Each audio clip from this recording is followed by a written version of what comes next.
Comencem la roda de premsa Piti Belmonte, entrenador del Sant Andreu. Fede? Piti, bona tarda.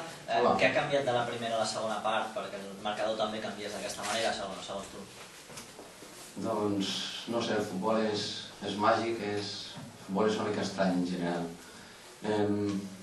La primera part penso que la Lleida ha sigut molt superior a nosaltres, penso que ha sigut l'equip que ha mostrat una diferència, ha sigut bastant superior al Sant Andreu durant tota la temporada, durant un temps llarg, que és una mitja part, és bastant temps de partit, però bé, només han marcat un gol. El futbol és efectivitat, a la segona és lògicament el fet d'estar per endavant inconscientment sempre em fa tirar enrere i bé, jo podia dir que nosaltres hem fet un canvi a la mitja part i podia ficar-me que ha sigut culpa meva i molt menys faré això després de l'esforç que han fet els jugadors i el compromís. I nosaltres hem parlat, primer hem fet el canvi pel fet que Xavi estava ocupant una posició que bé, estava fent un esforç com a doble pivot, però no és la seva funció, i el Lleida té jugadors molt ofensius i estaven patint amb les caigudes a la banda del segon punta.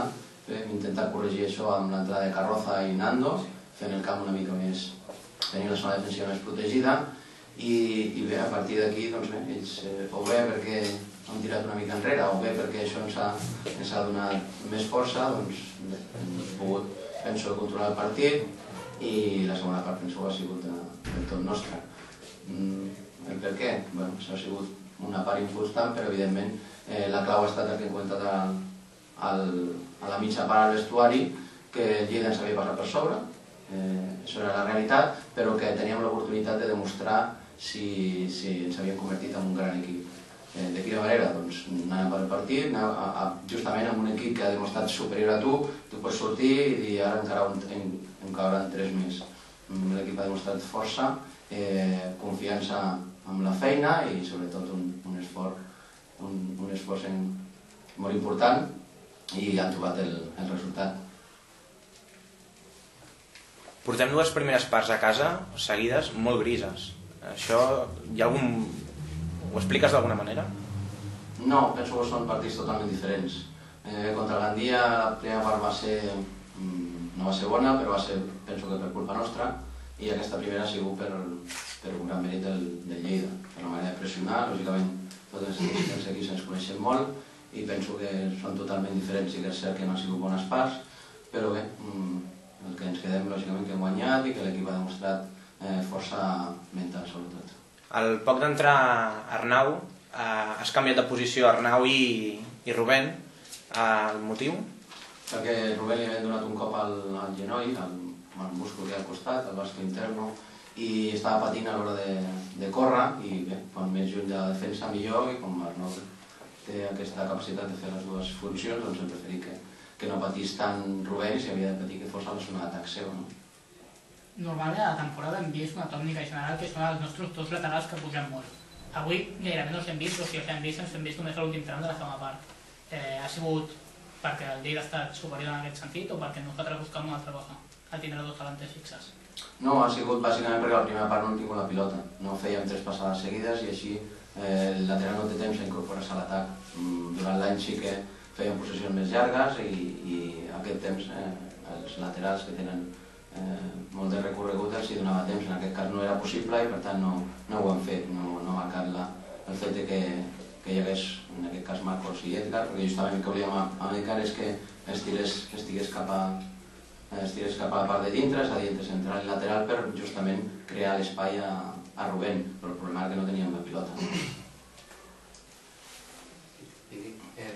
Fins a quin punt et surt més a compte tenir 2 davanters centres en lloc de 2 jugadors en el doble pivot? O sigui, per exemple, què t'aporta a més de tenir 2 davanters centres com clarament són Edgar i Marcos i tenir només un jugador al doble pivot? Bé, lògicament nosaltres, per cobrir la baixa de Marc, que ha sigut molt important per nosaltres, doncs intentar buscar solucions i hem pensat que el millor, el que passa al futbol mai saps com surten les coses, però tenia a Nacor i a Xavi, 2 jugadors per dintre, que tenen molta facilitat per tenir la pilota, per donar-li molt de criteri, però justament ha sigut tot el contrari. El fet de no tenir la pilota feia que l'equip hagués de patir molt i Nando havia de multiplicar-se a l'hora dels aspectes defensius. hem vist que necessitava ajuda allà per poder recollir, tapar les entrades del segon punter, sobretot recollir les segones jugades que no ho fèiem. Penso a la segona part. Ho hem fet, tot i que ens ha durat un quart d'hora o 20 minuts, perquè Moyano no podia continuar per la lesió i hem hagut de tornar a l'inici, però el partit està més controlat i bé, penso que la segona part del Sant Andreu ha sigut molt superior. Quina és la raó de canviar el descans Luis Blanco per Quim Araujo? Què t'aporta un i què busques amb l'altre? Doncs, això que comentava, el fet que Nando al mig del camp havia de fer massa feina i no podia arribar als dos costats. Ells acumulen bastant gent amb pilotes llargues diagonal i Nando no podia arribar als dos costats. Amb això volíem, per una part, l'aspecte defensiu, donar més força al mig del camp a l'hora de recuperar les pilotes, tant aèries com pel terra, i després tenir la pilota, recollir-les i poder-li donar el criteri fent passes laterals o fent una posició una mica més llarga, que és justament el que no podíem atacar perquè no teníem la pilota. I la setmana passada confessava Marcos que ell no deixa les faltes i aquesta setmana ha tornat a marcar la falta. Tampoc has deixat? No. Marcos no. Nosaltres sempre hi ha un dia a la setmana que ho fem i ell no és dels que es queden especialistes. Sí que practica penals quan ho fem, però les faltes no. Però bé, Marcos és un jugador diferent. Marcos té això i per això és tan important per l'equip. És un jugador que té al cap la porteria i ho demostra cada partit. Això, ho determines tu que llanci ell o pot jugar qui sigui que tira la falta?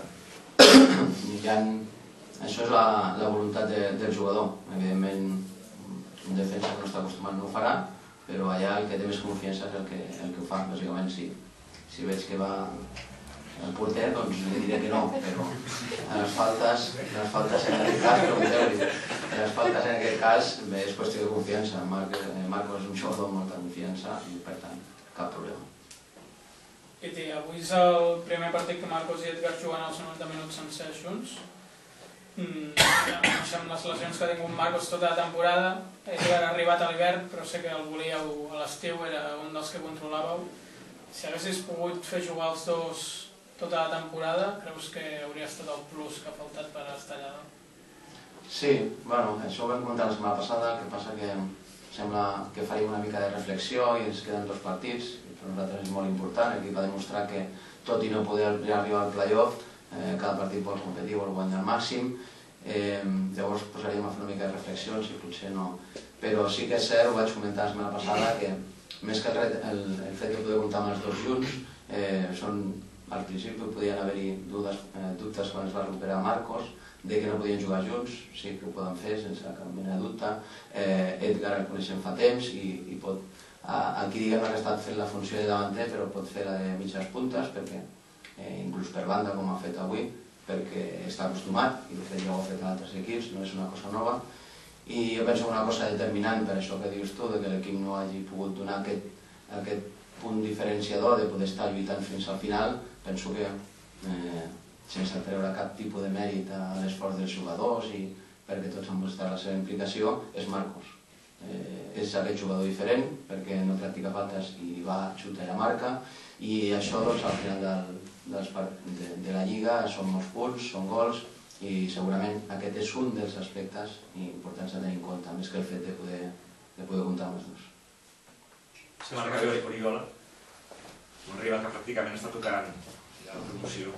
Sí, però no sé, depèn de com queden els resultats avui, no ho tindrà del tot fet.